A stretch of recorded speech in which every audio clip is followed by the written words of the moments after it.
Hello friends, welcome to history pointer. मैं सिखा आप सबका हिस्ट्री पॉइंटर में स्वागत करती हूँ। जैसा कि हमने पिछले वीडियो में 1857 के कुछ इम्पोर्टेंट थ्योरी के बारे में पढ़ा है, आज हम उसका एमसीक्यू देखेंगे। जो भी बच गया है वो एमसीक्यू के माध्यम से देखेंगे। ये घटना चक्र का एमसीक्यू है और ये विभिन्न परीक्षाओं में पूछा गया प्रश्न है जो कि आगामी एग्जाम में फ़ायदा करेगा। तो इसमें पहला क्वेश्चन है कि अंग्रेजी भारतीय सेना में चर्बी वाले कारतूस से चलने वाली एनफील्ड राइफल कब शामिल की गई? तो इसका आंसर होगा दिसंबर 1856। आप सबको पता ही होगा कि 1857 की क्रांति का मेन जो तत्कालिक कारण था वो एनफील्ड राइफल ही था। अब इसका एक्सप्लेनेशन जान लेते हैं।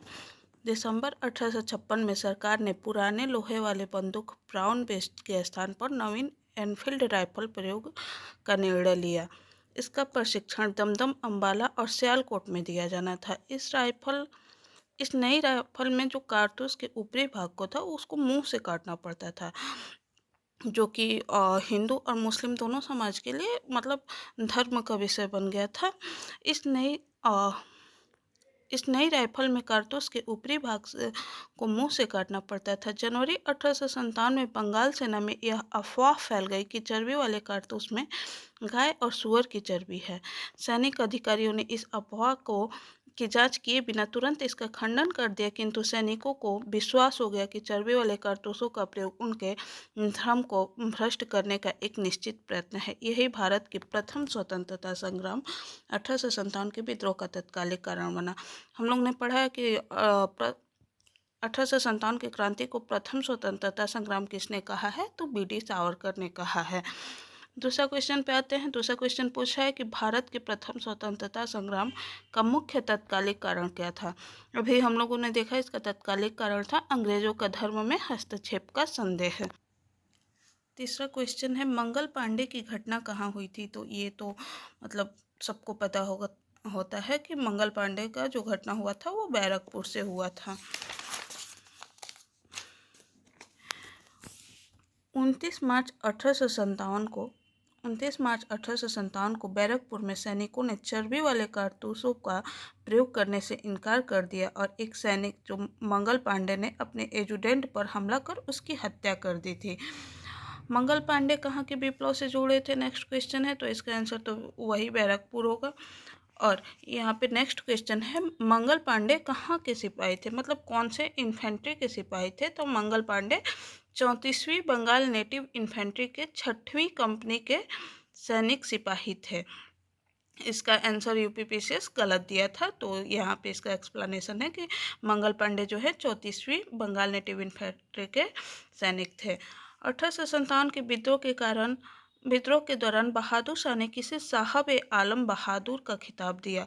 ये मैंने बताया था आपको वीडियो में कि बख्त खां को साहब ए आलम बहादुर का खिताब दिया गया था। इसका एक्सप्लेनेशन देख लेते हैं। 1857 के विद्रोह के दौरान बहादुर शाह ने बख्त खां को साहब ए आलम बहादुर का खिताब दिया था। बख्त खां एक पख्तून था। ईस्ट इंडिया कंपनी में वह सूबेदार के पद पर था तथा कंपनी की ओर से उसने प्रथम अंग्रेज अफगान युद्ध में भाग भी लिया था। बहादुर शाह ने अपने बड़े पुत्र मिर्जा मुगल अथवा मिर्जा मुगल को ही मिर्जा जहीरुद्दीन नाम था को मुख्य सेनापति घोषित किया, किंतु विद्रोह में वास्तविक नेतृत्व बख्त खां के पास था। ये इसमें बताया जा रहा है। 1857 की क्रांति का प्रमुख कारण क्या था? तो ये तो हम अभी ही पढ़े हैं। इसका प्रमुख कारण था ब्रिटिश साम्राज्य की नीति। और इसका एक्सप्लेनेशन है कि 1857 की क्रांति का प्रमुख कारण ब्रिटिश साम्राज्य की घिनौनी नीतियाँ थी, जिनसे तंग आकर अंततः विद्रोह का ज्वालामुखी फूट पड़ा। 1857 में लंदन में प्रकाशित होने वाले समाचार पत्र टाइम्स के संवाददाता कौन थे, जिन्होंने लिखा था उत्तरी भारत में गोरे आदमी की गाड़ी का कोई भी मित्रता पूर्ण दृष्टि से नहीं देखता था? तो ये थे WH रासेल। इन्होंने कहा था टाइम समाचार पत्र में कि जो मतलब ब्रिटिशर्स हैं भारत में उनको कोई भी अपने दोस्त के रूप में नहीं देखता है। 1857 की क्रांति सर्वप्रथम कहाँ से प्रारंभ हुई? तो मेरठ से। ये लगभग सारे एग्जाम में पूछा जाता है कि 1857 की क्रांति का प्रारंभ कहाँ से हुआ था, जो कि 10 मई को मेरठ से हुआ था। और यहाँ की 3री कैवलरी रेजिमेंट के सैनिकों ने चर्बीयुक्त कारतूसों को छूने से इनकार कर दिया था। और ये बीपीएससी का भी क्वेश्चन है कि 1857 की क्रांति का सर्वप्रथम कहाँ से प्रारंभ हुई? तो मेरठ से। और नेक्स्ट क्वेश्चन है कि 1857 के स्वतंत्रता संग्राम से संबंधित पहली घटना थी। तो पहली घटना थी जब सैनिकों ने दिल्ली के लाल किले पर पहुंचा और वहां पे बहादुर शाह जफर को अपना सम्राट घोषित कर लिया। नेक्स्ट क्वेश्चन है, और निम्न में से कौन सा ईस्ट इंडिया कंपनी के सिपाहियों को विद्रोही बनाने का कारण नहीं था? तो इसका आंसर हो जाएगा अधिकारियों की अक्षमता। ईसाई धर्म फैलाने के लिए कंपनी के अधिकारियों का प्रयास ये भी था। जहाज पर यात्रा करने के लिए सिपाहियों का आदेश भी था और भत्ते की रोकथाम भी था। अधिकारियों की अक्षमता, ऐसा नहीं है कि इंडियन लोगों के पास मतलब कैपेसिटी नहीं है काम करने के लिए, इंडियन अच्छे से काम करते थे, इसीलिए इसका आंसर होगा अधिकारियों की अक्षमता। इसका एक्सप्लेनेशन देख लेते हैं। ईसाई धर्म फैलने के लिए कंपनी के अधिकारियों के प्रयास, जहाज पर यात्रा करने के लिए सिपाहियों को आदेश तथा डाक इत्यादि भत्तों की रोकथाम इत्यादि कारक ईस्ट इंडिया कंपनी के सिपाहियों की विद्रोही बनाने के कारण बने, जिसकी परिणति 1857 की क्रांति के रूप में थी। ध्यातव्य है कि अधिकारियों की अक्षमता इसका कारण नहीं थी, यद्यपि अधिकारियों द्वारा किए गए दुर्व्यवहार ने अवश्य इसे भड़काया था। 1857 के स्वाधीनता संग्राम का प्रतीक क्या था? तो कमल और रोटी हमने पढ़ा था कल वाले वीडियो में। नेक्स्ट क्वेश्चन है कि 1857 के संग्राम में निम्नलिखित केंद्रों में से सबसे पहले अंग्रेजों ने किसे पुनः अधिकृत किया? तो दिल्ली को पुनः उन्होंने कब्जा कर लिया। ये किनके नेतृत्व में? तो कैप्टन निकलसन के नेतृत्व में 3 महीने की घेराबंदी के पश्चात 20 सितंबर 1857 को अंग्रेजों द्वारा दिल्ली को पुनर्प्राप्ति कर ली गई। नेक्स्ट क्वेश्चन है कि 1857 की स्वाधीनता संघर्ष की वीरांगना महारानी लक्ष्मीबाई की जन्मस्थली कहाँ है? तो ये वाराणसी में है। और रानी लक्ष्मीबाई का मूल नाम मणिकर्णिका था और इनका जन्म 19 नवंबर 1835 को गोलघर में हुआ था, जो वर्तमान में वाराणसी में है। 1857 के बरेली विद्रोह का नेता कौन था? तो बरेली विद्रोह का नेता खान बहादुर थे। और बरेली में रुहेलखंड के भूतपूर्व शासक के उत्तराधिकारी खानपुर ने बरेली में रुहेलखंड के भूतपूर्व शासक के उत्तराधिकारी खान बहादुर ने 1857 के विद्रोह की रहनुमाई की। यद्यपि ब्रिटिश पेंशन पर गुजर बसर कर रहे खान बहादुर ने शुरू में इसमें कोई दिलचस्पी नहीं ली थी, किंतु विद्रोह की लहर फैलते ही उन्होंने खुद प्रशासन संभाल लिया और करीब 40,000 सैनिकों को संगठित कर अपनी मजबूत सेना बनाई और अंग्रेजों को कड़ा मुकाबला किया। मुगल सम्राट बहादुर शाह द्वितीय ने उन्हें वायसराय के पद पर नियुक्त किया था। तो किसको वायसराय के पद पर नियुक्त किया था? तो खान बहादुर को। ये क्वेश्चन पूछा हुआ है बीपीएससी के द्वारा। इस पद पर अपने कार्यकाल के दौरान उन्होंने हिंदू और मुसलमानों के साथ समानता का व्यवहार किया और एक सुयोग्य राजनीतिक गुणों को प्रदर्शन किया। महारानी लक्ष्मीबाई की समाधि कहाँ है? तो ग्वालियर में। और जन्म वाराणसी में और ग्वालियर में इनकी मृत्यु हुई थी, वहीं पे इनकी समाधि स्थित है। झांसी की रानी लक्ष्मीबाई की मृत्यु कहाँ पर हुई थी? तो ग्वालियर में, अभी हम लोगों ने देखा। नेक्स्ट क्वेश्चन है कि रानी लक्ष्मीबाई को अंतिम युद्ध में सामना करना पड़ा था, तो ह्यूरोज का करना पड़ा था। और रानी लक्ष्मीबाई झांसी के अंतिम मराठा राजा गंगाधर राव की विधवा थी। जब किसी उत्तराधिकारी के अभाव में राजा गंगाधर राव की मृत्यु हो गई तो डलहौजी ने व्यक्तिगत सिद्धांत के अंतर्गत 1854 में झांसी को ब्रिटिश साम्राज्य में विलय कर लिया। झांसी में जून 1857 में रानी लक्ष्मीबाई के नेतृत्व में विद्रोह का श्री गणेश हुआ। झांसी के पतन के बाद रानी ग्वालियर की ओर प्रस्थान कर गई, जहां तात्या तोपे के साथ अंग्रेजों को कई युद्धों में पराजित करने के बाद अंततः अंग्रेज जनरल ह्यूरोज से लड़ते हुए 17 जून 1858 को वे वीरगति को प्राप्त हुई। यहाँ पे जनरल ह्यूरोज का एक बहुत ही महत्वपूर्ण कथन है, जिसमें उन्होंने कहा है कि भारतीय विद्रोहियों में यह सुई हुई अकेली मर्द है, झांसी की रानी के बारे में। अगला क्वेश्चन है कि 1857 के विद्रोह लखनऊ में किसके नेतृत्व में आगे बढ़ा? तो ये बेगम ऑफ अवध, लखनऊ को अवध भी कहा जाता है, तो आप लोग कंफ्यूज मत होइएगा। लखनऊ अवध में विद्रोह का प्रारंभ 30 मई 1857 को हुआ। विद्रोह का नेतृत्व बेगम हजरत महल बेगम ऑफ अवध ने किया। नेक्स्ट क्वेश्चन है, वह महिला जिन्होंने अवध में 1857 की क्रांति का नेतृत्व किया? तो अभी हम लोगों ने देखा बेगम हजरत महल। लखनऊ, फिर से वही क्वेश्चन है, ये अलग अलग एग्जामों में अलग अलग तरीके से पूछा गया है कि लखनऊ में 1857 के स्वतंत्रता संग्राम का नेतृत्व किसने किया? तो हजरत महल यहाँ पे लिखा है, जबकि नाम हजरत महल भी कहीं कहीं लिखा रहता है, कहीं कहीं बेगम ऑफ अवध भी लिखा रहता है। नेक्स्ट क्वेश्चन है, निम्न में कौन इलाहाबाद में 1857 के संग्राम का नेता था? तो इलाहाबाद में कौन था? मौलवी लियाकत अली। और इलाहाबाद में 1857 के संग्राम में विद्रोहियों की कमान मौलवी लियाकत अली ने संभाली। बाद में यहाँ के विद्रोह को जनरल नील ने समाप्त किया।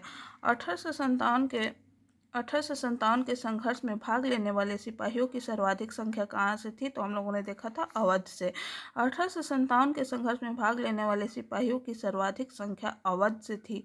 वास्तव में उस समय अवध में शायद ही कोई ऐसा परिवार रहा हो जिसने कोई सदस्य सेना में न रहा हो। केवल अवध से लगभग 75,000 सैनिक सेना में थे। नाना साहब का कमांडर इन चीफ कौन था? तो तात्या टोपे। अजीमुल्ला खां के सलाहकार कौन थे? तो नाना साहब। अजीमुल्ला खां सलाहकार थे नाना साहब के। और ये क्वेश्चन कई बार पूछा गया है, और लेकिन अभी तक बिहार में नहीं देखा गया है, लेकिन आने वाले एग्जाम्स में देखा जा सकता है, इसलिए मैंने डबल स्टार लगाया है। वर्ष 1857 के विद्रोह के संदर्भ में निम्नलिखित में से किसे उसके मित्र ने धोखा दिया तथा जिसे अंग्रेजों द्वारा बंदी बनाकर मार दिया गया? तो ये तात्या टोपे थे। और इसका एक्सप्लेनेशन ज़्यादा है, मतलब तात्या टोपे के बारे में बताया गया है कि उनका मतलब नाम क्या था। तो वास्तविक नाम रामचंद्र पांडुराम था। और ग्वालियर खो देने के पश्चात तात्या टोपे ने सागर एवं नर्मदा क्षेत्र तथा खानदेश एवं राजस्थान क्षेत्र में सफलतापूर्वक गुरिल्ला युद्ध का संचालन किया। 1 वर्ष तक अंग्रेज सेनाएं इन्हें पकड़ने में नाकाम रही। अंततः उनके एक विश्वसनीय मित्र मान सिंह ने उन्हें धोखा देकर उस समय पकड़वा दिया, जब वे कहाँ पारो के जंगलों में अपने कैंप में शयन कर रहे थे, सो रहे थे। यहाँ से उन्हें पकड़कर शिवपुरी लाया गया और सैनिक अदालत में 18 अप्रैल 1859 को फांसी दे दी गई। 1857 के निम्नलिखित क्रांतिकारियों में से किसका वास्तविक नाम रामचंद्र पांडुरंग था? तो ये तात्या टोपे का था। अब नेक्स्ट क्वेश्चन है, कुंवर सिंह 1857 के विद्रोह के एक प्रमुख नायक थे, वह निम्नलिखित में से किससे संबंध थे? तो वो बिहार राज्य से संबंध थे। 1857 में जगदीशपुर में विद्रोह की अगुवाई करने वाले कुंवर सिंह बिहार में तत्कालीन शाहाबाद जिले, जो वर्तमान भोजपुर जिला मुख्यालय आरा के जगदीशपुर से संबंधित थे। प्रकृति ने उन्हें अदम्य शौर्य, वीरता और सेना नायक के आदर्श गुणों से मंडित किया था। इसी कारण उन्हें सही रूप से विद्रोह के दौरान बिहार का सिंह माना जाता। उन्होंने शाहाबाद एवं आरा क्षेत्र में अंग्रेजों की सत्ता का तख्ता पलट किया और अपनी सरकार स्थापित की। वह कानपुर पर संयुक्त आक्रमण के लिए नाना साहब की मदद हेतु कालपी की ओर आगे बढ़े। वह विद्रोह की मशाल को रोहतास, मिर्जापुर, रीवा, बांदा और लखनऊ तक ले गए, जहां उनका अत्यंत सम्मानपूर्वक स्वागत किया गया। अपनी अंतिम सफलता के रूप में उन्होंने अपने गृहनगर जगदीशपुर के निकट अंग्रेजों को बुरी तरह पराजित किया। इसी युद्ध के दौरान कुंवर सिंह बुरी तरह घायल हो गए और 26 अप्रैल 1858 को उनकी मृत्यु हो गई। उनकी मृत्यु के बाद उनके भाई अमर सिंह ने दिसंबर 1858 तक अंग्रेजों के विरुद्ध संघर्ष जारी रखा। नेक्स्ट क्वेश्चन है फिर से वही कि 1857 के विद्रोह के नेता कुंवर सिंह किस स्थान से संबंधित थे? तो वो जगदीशपुर से। और ये बीपीएससी में पूछा गया है। नेक्स्ट क्वेश्चन भी बीपीएससी के द्वारा पूछा गया है। बीपीएससी का फेमस क्वेश्चन है ये कि कुंवर सिंह अंग्रेजों के खिलाफ 1857 के विद्रोह में किस जगह शामिल हुए थे? तो वो आरा में शामिल हुए थे। नेक्स्ट क्वेश्चन फिर से बीपीएससी के द्वारा, 1857 की क्रांति के दौरान बिहार में क्रांतिकारियों का नेता कौन था? तो बाबू कुंवर सिंह। इन्हें प्यार से बाबू कुंवर सिंह भी बोला जाता था। वही बीपीएससी के द्वारा same question repeat and repeat mode पे है। और यहाँ से क्वेश्चन नंबर 39 से देखते हैं। ये भी बीपीएससी के द्वारा ही पूछा हुआ है कि पटना के 1857 के स्वतंत्रता संग्राम के नेता थे राजपूत कुंवर सिंह। पटना बिहार के निकट जगदीशपुर के जमींदार कुंवर सिंह ने विद्रोह का नेतृत्व किया। उनकी जमींदारी कंपनी की नीतियों के कारण छिन गई थी। फलस्वरूप उन्होंने अपने रोष की अभिव्यक्ति विद्रोह में कर दी। पटना में पीर अली के नेतृत्व में विद्रोह हुआ। ये भी क्वेश्चन आया हुआ है कि पटना में किसके नेतृत्व में विद्रोह हुआ, तो पीर अली। परंतु अंग्रेजों द्वारा इसके दमन के बाद विद्रोही जगदीशपुर आ गए और कुंवर सिंह ने इनका नेतृत्व किया। हैदर अली खान एवं जियोधर सिंह ने गया में विद्रोहियों को संगठित किया। नेक्स्ट क्वेश्चन है कि निम्नलिखित में से कौन असम में 1857 के क्रांति के नेता थे? दीवान मनीराम दत्त। अगर इसमें ऑप्शन में जैसे बीपीएससी पूछता है कि एक से अधिक या कोई नहीं, तो यहाँ पे एक से अधिक हो जाता, क्योंकि यहाँ पे करदेपेश्वर सिंह कंदपेश्वर लिखा है, लेकिन करदेपेश्वर सिंह थे, वो भी थे साथ में।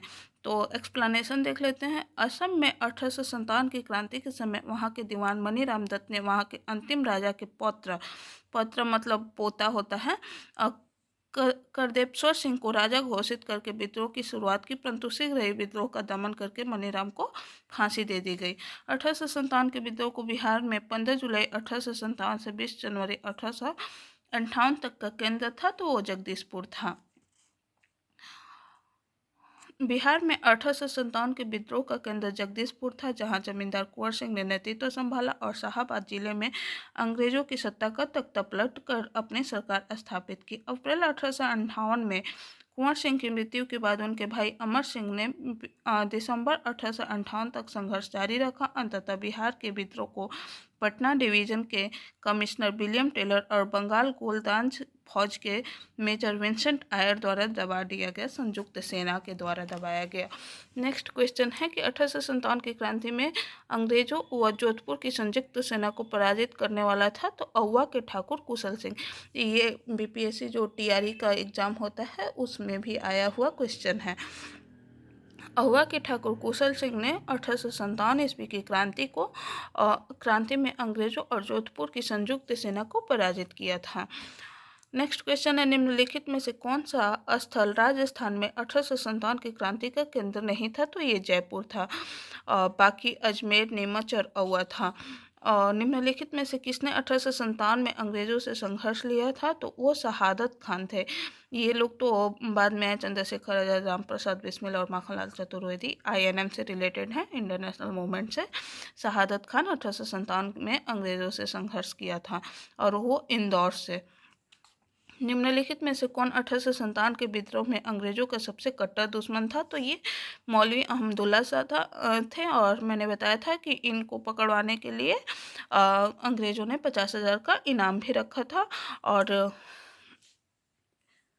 इन्होंने आह्वान करते हुए कहा था कि सारे लोग काफिर अंग्रेजों के विरुद्ध खड़े हो जाओ और उन्हें भारत से बाहर खदेड़ दो। इनके बारे में अंग्रेजों ने कहा कि वह अदम्य साहस के गुणों से परिपूर्ण और दृढ़ संकल्प वाले व्यक्ति तथा विद्रोहियों में सर्वोत्तम सैनिक था।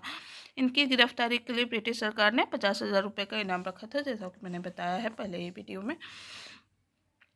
नेक्स्ट क्वेश्चन है, 1857 के प्रथम स्वतंत्रता संग्राम में भोपाल के किस वीर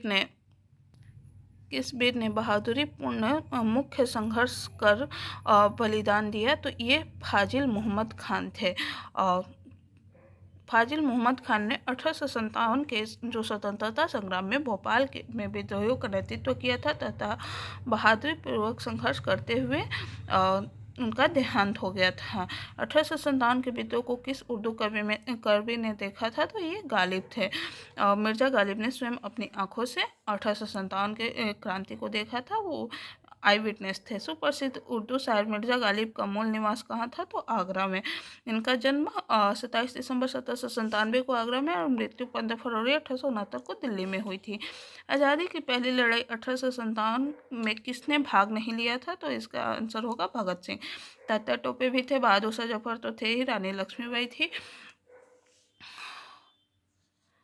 और 1857 के विद्रोह में निम्नलिखित में से कौन संबंध नहीं था, तो यहाँ पे आंसर हो जाएगा उद्धम सिंह। बाकी आप लोग बेगम हजरत महल के बारे में जानते हैं, मौलवी अहमदुल्ला के बारे में पढ़ा हमने और कुंवर सिंह के बारे में पढ़ा। नेक्स्ट क्वेश्चन है 1857 के स्वतंत्रता संग्राम में किस राजवंश ने अंग्रेजों को सर्वाधिक सहायता की, तो ये ग्वालियर के सिंधिया थे। इनके बारे में एक कथन है, कैनिंग ने कहा था कि यदि सिंधिया भी विद्रोह में सम्मिलित हो जाता तो मुझे कल ही बिस्तर गोल करना पड़ता। मतलब उस टाइम में अगर सभी रियासतों ने साथ दिया होता तो उसी टाइम हमारा देश आज़ाद हो गया रहता। यहाँ पे इसका एक्सप्लेनेशन देख लेते हैं कि 1857 के स्वतंत्रता संघर्ष में ग्वालियर के सिंधिया राजवंश ने अंग्रेजों की सर्वाधिक सहायता की। यूरोपीय इतिहासकारों ने ग्वालियर के मंत्री सर दिनकर राव और हैदराबाद के मंत्री सलार जंग की राजभक्ति की बहुत ही सराहना की। और इसी यहीं पे कैनिंग ने कहा था कि अगर सिंधिया भी विद्रोह में शामिल हो जाता तो मुझे कल ही अपना बोरिया बिस्तर बांधना पड़ता। भारत में शिक्षित मध्य वर्ग ने 1857 के विद्रोह में तटस्थता बनाए रखी थी। तटस्थता का मतलब होता है कि ना हम समर्थन में हैं, ना ही तुम्हारा साथ दे रहे हैं और ना ही विद्रोह कर रहे हैं।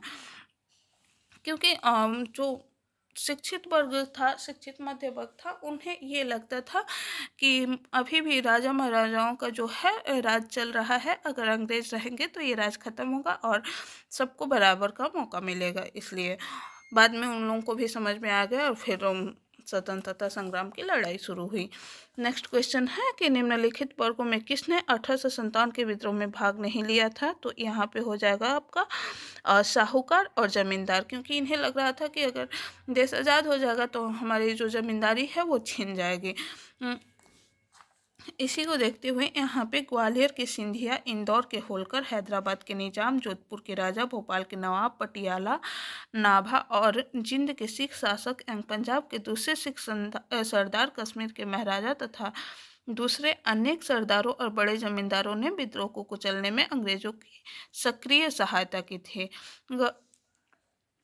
गवर्नर जनरल कैनिंग ने बाद में टिप्पणी की कि इन शासकों तथा सरदारों ने तूफान के आगे बांध तरंग रोधक की तरह काम किया, वरना यह तूफान एक ही लहर में हमें बहा ले जाता। इतना बड़ा मतलब 1857 का क्रांति हुआ था।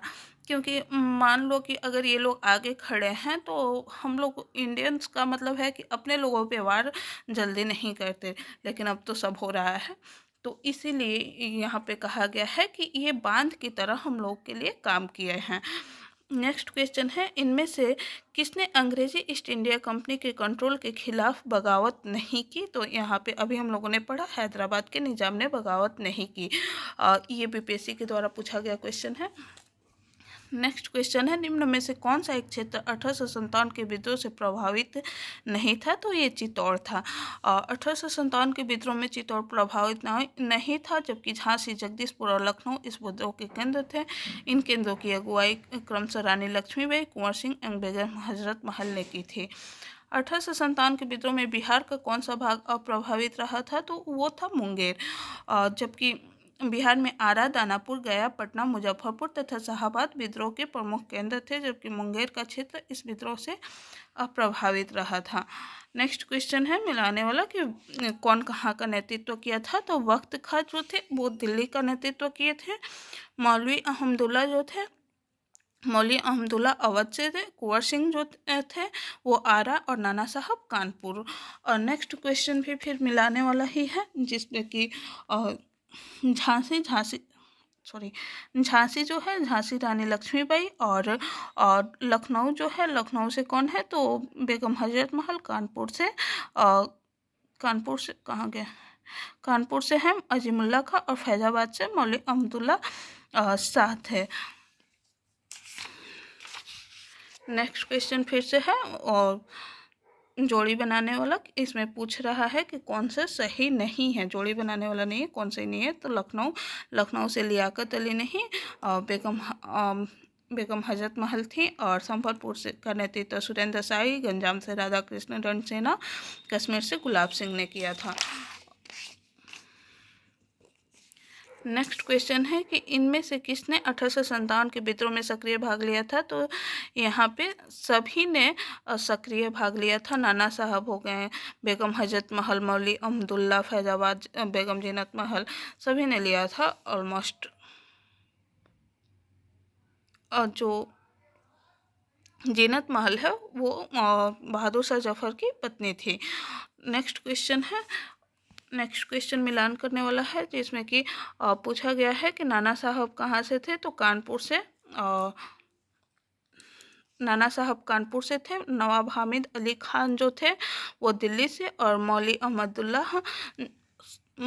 अहमदुल्ला शाह होगा यहाँ पे, ये लखनऊ से थे। और मनीराम दीवान नहीं, दत्त होगा, गलती से मिसप्रिंट हुआ होगा, ये असम के थे। 1857 के नेक्स्ट क्वेश्चन है कि 1857 के विद्रोह के समय भारत का गवर्नर जनरल कौन था। तो लॉर्ड कैनिंग था। 1857 के विद्रोह के समय भारत का गवर्नर जनरल कौन था, वही क्वेश्चन, लॉर्ड कैनिंग। फिर वही क्वेश्चन है, सिपाही विद्रोह के समय भारत का गवर्नर जनरल कौन था, वही क्वेश्चन को 1857 के क्रांति की जगह सिपाही विद्रोह कर दिया है, तो लॉर्ड कैनिंग थे। और फिर नेक्स्ट क्वेश्चन है कि 1857 विद्रोह के समय बैरकपुर में कौन ब्रिटिश कमांडिंग ऑफिसर था। तो हैरसे था जिसको मंगल पांडे ने मार दिया था। और इसमें मार्च 1857 में 34वीं बंगाल नेटिव इन्फेंट्री के सिपाही मंगल पांडे के विद्रोह के समय बैरकपुर में lieutenant general sir John Bennet Hearsey commanding officer थे। 1857 में किसने इलाहाबाद को आपातकालीन मुख्यालय बनाया था। तो उस टाइम जो गवर्नर थे वही आपातकालीन मुख्यालय बनाएंगे, तो वो थे लॉर्ड कैनिंग। 1857 के विद्रोह के समय ब्रिटिश प्रधानमंत्री कौन था। ये भी क्वेश्चन अलग अलग एग्जामों में पूछा गया, बीपीएससी में भी पूछा गया है। तो ये थे पाम्स्टन। जिस समय भारत में 1857 की क्रांति हुई, ब्रिटेन में विस्काउंट पाम्स्टन हेनरी जॉन टेम्पल तृतीय विस्काउंट पाम्स्टन थे, ब्रिटेन का प्रधानमंत्री था। उसका कार्यकाल 1855 से 58 तथा 1859 से 65 ईस्वी तक था। निम्नलिखित में से किसका नाम 1857 के विद्रोह से नहीं जोड़ा है। तो यहाँ पे लगभग सारे नाम हम लोगों ने नहीं पढ़ा है 1857 के विद्रोह में, तो यहाँ पे आंसर हो जाएगा उपरोक्त सभी। 1857 के विद्रोह मुख्यतः किस कारण से असफल रहा। तो यहाँ पे ये किसी सामान्य योजना और केंद्रीय संगठन की कमी थी। इसका एक्सप्लेनेशन एक बार पढ़ लेते हैं। 1857 के विद्रोह की असफलता का मुख्य कारण किसी सामान्य योजना एवं केंद्रीय संगठन की कमी थी। विद्रोहियों के नेताओं में कोई संगठन की भावना देखने में नहीं आई। 82 वर्षीय मुगल सम्राट बहादुर शाह कमजोर था, उसके द्वारा विभिन्न सरदारों का आह्वान करना काफ़ी नहीं था। साथ ही विद्रोहियों ने वीरता तो दिखाई और सरकार का विनाश करने पर वे तुले हुए भी प्रतीत होते थे, किंतु ऐसा करने के लिए उनके पास किसी सुनियोजित कार्यक्रम का पूर्ण अभाव था। उनमें अनुशासन की कमी थी। कभी कभी तो वे अनुशासित सेना के बजाय दंगाई भीड़ की तरह व्यवहार करते थे। विदेशी शासन के प्रति एक साझी घृणा को छोड़कर और कोई संबंध सूत्र नेताओं के बीच नहीं था। किसी क्षेत्र विशेष से ब्रिटिश सत्ता को उखाड़ फेंकने के बाद उन्हें पता ही नहीं होता था कि उसकी जगह किस प्रकार की राजनीतिक सत्ता या संस्थाएं स्थापित की जाए। उनके पास एक भविष्योन्मुख कार्यक्रम, सुसंगत विचारधारा, राजनीतिक परिप्रेक्ष्य या भावी समाज और अर्थव्यवस्था के प्रति एक समष्टि दृष्टिकोण का अभाव था। नेक्स्ट क्वेश्चन है कि 1857 का प्रथम स्वतंत्रता संग्राम असफल हुआ क्योंकि। इसका तो ऑप्शन देख लेते हैं। भारतीय सिपाहियों में उद्देश्य की एकता की कमी थी। हाँ थी। प्रायः भारतीय राजाओं ने ब्रिटिश सरकार का साथ दिया, ये भी सही है। जैसे आप लोगों ने देखा ग्वालियर, सिंधिया, होलकर, पटियाला, ये सब मतलब ब्रिटिशर्स के साथ थे। ब्रिटिश सिपाही कहीं अच्छे सज्जित तथा संगठित थे, मतलब ब्रिटिश सेना जो थी वो डिसिप्लिन में थी, इसीलिए 1857 का प्रथम स्वतंत्रता संग्राम जो था असफल हुआ था। नेक्स्ट क्वेश्चन है, अंग्रेज राजपूत राज्यों में 1857 के विद्रोह को दबाने में असफल रहा क्योंकि। यहाँ पे आंसर है, स्थानीय शासकों ने क्रांतिकारियों का साथ नहीं दिया। शिक्षित मध्य वर्ग अंग्रेजों का समर्थन कर रहा था। नहीं, शिक्षित मध्य वर्ग अंग्रेजों का समर्थन नहीं कर रहा था, बल्कि वो तटस्थ थे, किसी का भी समर्थन नहीं कर रहे थे।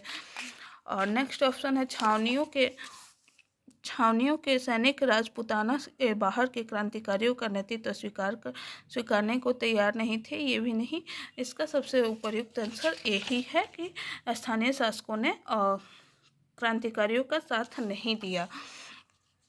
नेक्स्ट क्वेश्चन है, निम्नलिखित में से किस ब्रिटिश अधिकारियों ने लखनऊ में अपना जीवन खोया? तो इसका एक नहीं, तीन लोगों ने खोया था, जनरल नील, जनरल हैवलॉक और sir Henry Lawrence.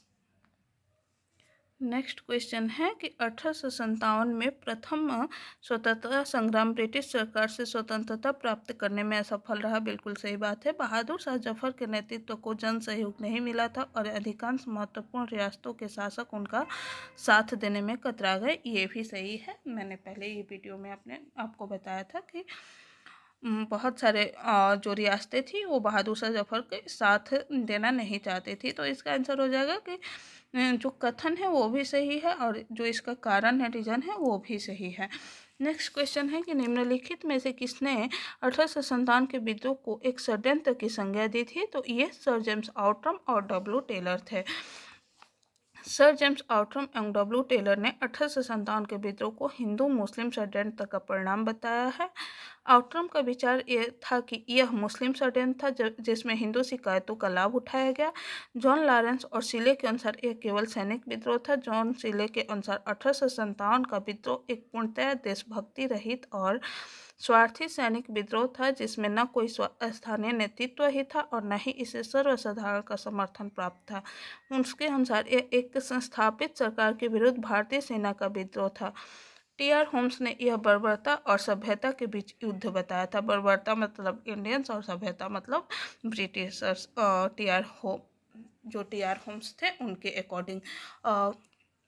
Next question है, आधुनिक इतिहासकार जिसने 1857 के विद्रोह की स्वतंत्रता की पहली लड़ाई कहा? तो ये पी.टी. सावरकर थे और जिनका बुक था the Indian war of independence 1857। फिर वही क्वेश्चन है, 1857 के संग्राम को प्रथम स्वतंत्रता संग्राम का नाम किसने दिया? तो बी.टी. सावरकर। फिर नेक्स्ट भी वही क्वेश्चन है कि प्रथम भारतीय स्वतंत्रता संग्राम के रूप में वर्णित 1857 के विद्रोह को किसने किया? तो बी.डी. सावरकर ने। बीपीएससी के द्वारा भी पूछा गया है। देखिए मतलब बीपीएससी, यूपीपीसीएस, एमपीपीसीएस सब में पूछा गया है। नेक्स्ट क्वेश्चन भी वही है कि स्वाधीनता आंदोलन का सरकारी इतिहासकार कौन था? तो सुरेंद्र नाथ सेन। मैंने पहले ही बताया था कि सरकारी इतिहास आर.सी. मजूमदार को लिखना था, लेकिन उन्होंने बता दिया कि ये मतलब ना ही प्रथम है ना ही स्वतंत्रता है, इसलिए फिर एस.एन. सेन को बाद में दिया गया था लिखने के लिए और उनका बुक का नाम था 1857। भारतीय भाषा में 1857 के विप्लव के कारणों पर लिखने वाला प्रथम भारतीय कौन था? तो सैयद अहमद खान थे। सर सैयद अहमद खान द्वारा लिखित पुस्तक असबाब ए बगावत ए हिंद वर्ष 1859 में प्रकाशित हुई, जिसमें 1857 के विद्रोह के कारणों की चर्चा की गई थी। तथा कथित प्रथम राष्ट्रीय स्वतंत्रता संग्राम न प्रथम, न राष्ट्रीय और न ही स्वतंत्रता संग्राम था, यह आर.सी. मजूमदार ने कहा था। नेक्स्ट क्वेश्चन है, किसने कहा था इस निर्णय से इनकार करना कठिन है कि तथाकथित 1857 का प्रथम राष्ट्रीय स्वतंत्रता संग्राम न तो प्रथम था, न राष्ट्रीय था और न ही स्वतंत्रता संग्राम था? तो आर.सी. मजूमदार ने कहा था। नेक्स्ट क्वेश्चन है कि किस भारतीय प्रख्यात इतिहासकार ने 1857 ईस्वी की क्रांति को क्रांति नहीं माना था? तो ये आर.सी. मजूमदार थे। उनकी पुस्तक का नाम था the sepoy mutiny and the revolt of 1857, जिसमें उन्होंने कहा था कि तथाकथित राष्ट्रीय संग्राम न तो पहला, न ही राष्ट्रीय, न ही स्वतंत्रता संग्राम था। 19वीं शताब्दी के मध्य में भारतीय राष्ट्रवाद भ्रूणावस्था में थी। इस तथ्य को मानने वाले इतिहासकार थे डॉक्टर आर.सी. मजूमदार और डॉक्टर एस.एन. सेन। एस.एन. सेन मतलब सुरेंद्र नाथ सेन। और आर.सी. मजूमदार और डॉक्टर सुरेंद्र नाथ सेन जैसे इतिहासकार 19वीं शताब्दी के मध्य में भारतीय राष्ट्रवाद को भ्रूणावस्था में मानते थे। 1857 की क्रांति के बारे में निम्नलिखित में से कौन सी अवधारणा सही नहीं है? तो एक एक करके देखते हैं। भारतीय इतिहासकारों ने इसे भारतीय विद्रोह के रूप में वर्णित किया, सही बात है, जैसे VD. Savarkar, SN. Sen. British इतिहासकारों ने इसे स्वाधीनता का संग्राम कहा है, ये भी सही है। और इसने भारत में ईस्ट इंडिया कंपनी की शासन प्रणाली को मृतप्राय बना दिया, नहीं। यहाँ से तो और उभर के ईस्ट इंडिया कंपनी आया यहाँ पे। और आप लोगों को पता होगा कि 1858 का चार्टर एक्ट आया, उसके बाद से जो ईस्ट इंडिया कंपनी का कार्यभार था वो इंग्लैंड के महारानी को चला गया। यह क्रांति भारत में प्रशासनिक तंत्र को सुधारने हेतु की गई थी। अ, ये ये कहाँ ये भी कथन सही नहीं है। नेक्स्ट क्वेश्चन है कि महारानी विक्टोरिया ने भारतीय प्रशासन को ब्रिटिश ताज के नियंत्रण में लेने की घोषणा कब की? तो ये 1 नवंबर 1858 को इलाहाबाद में पढ़कर कैनिंग ने सुनाया था, और यहीं पे कैनिंग ने भारत का प्रथम वायसराय बना था। और सम्राज्ञी विक्टोरिया ने 1858 की घोषणा में भारतीयों को बहुत सी चीज़ें देने की आश्वासन दिया था। निम्न आश्वासनों में से कौन सा ब्रिटिश शासन ने पूरा किया था? तो इसमें होगा रियायतों को जो हड़पने की नीति समाप्त कर दी जाएगी थी। और जैसे कि सबको 1857 की क्रांति में सबको ही अपने अपने मतलब उनको जो नुकसान हुआ था, जैसे वीर कुंवर सिंह की जमींदारी छिन गई थी इसलिए उन्होंने भाग लिया था, रानी लक्ष्मीबाई को का राज्य हड़प लिया गया था इसलिए भाग लिया था। और इसीलिए तो उसमें सब राजाओं ने मिलके क्या हुआ कि पहले के राजाओं को मतलब क्या कहते हैं, बच्चा होता था लेकिन इतना ना दुश्मनी होता था कि मार दिया जाता था। तो ये सब हड़पने का काम किया गया था, व्यापक सिद्धांत जो डलहौजी लाया था उसके द्वारा। तो ये सब बंद किया गया क्योंकि फिर पता था कि अगर यही सब होगा तो आगे फिर से 1857 के जैसे क्रांति हो सकती है। नेक्स्ट क्वेश्चन है कि महारानी विक्टोरिया की उद्घोषणा का उद्देश्य क्या था? तो इसका आंसर होगा भारतीय राज्यों को ब्रिटिश साम्राज्यों में मिलाने की किसी भी विचार का परित्याग करना। हाँ, ये भी था भारतीय प्रशासन को ब्रिटिश क्राउन के अंतर्गत रखना।